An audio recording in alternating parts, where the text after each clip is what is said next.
Se o batismo de João era de arrependimento e Jesus nunca havia cometido pecado, por que ele foi batizado? Para responder essa pergunta, nós precisamos entender primeiro o que significava o batismo de João.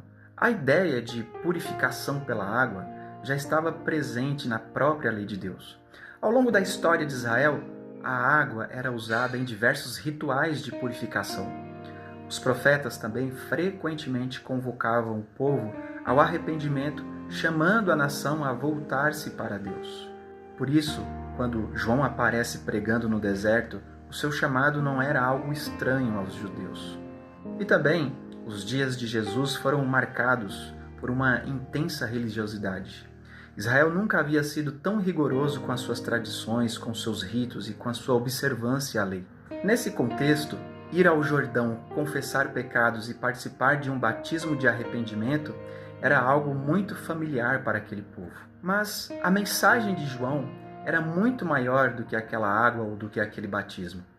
João sabia que a água que ele administrava não possuía poder para transformar o coração de ninguém. Aquilo era apenas água.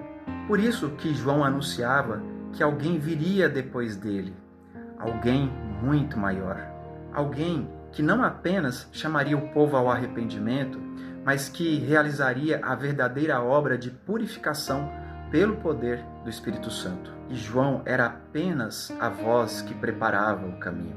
E é exatamente neste momento que Jesus aparece. Ele entra no Jordão e recebe o batismo de João. Jesus não entra nas águas como um pecador buscando perdão. Ele entra como o representante do seu povo. E por isso ele está ali não confessando pecados próprios, mas assumindo publicamente a sua posição como representante daqueles que viera salvar. E existe uma ironia nessa cena. Aquele que está sendo batizado é justamente aquele que possui autoridade para batizar.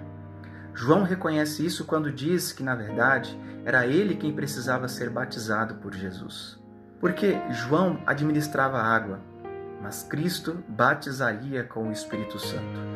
Por isso também é importante lembrar que o batismo de João não é o mesmo batismo que hoje se realiza nas igrejas cristãs. O batismo realizado hoje tem a ver com a grande comissão, quando Jesus, após a sua morte e ressurreição, no capítulo 28 de Mateus, diz: "Ide por todo mundo, fazei discípulos de todas as nações, batizando-os em nome do Pai, do Filho e do Espírito Santo."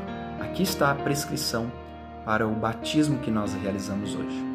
O batismo que João realizava era um batismo que fazia parte dos ritos de purificação do povo de Israel naquele período.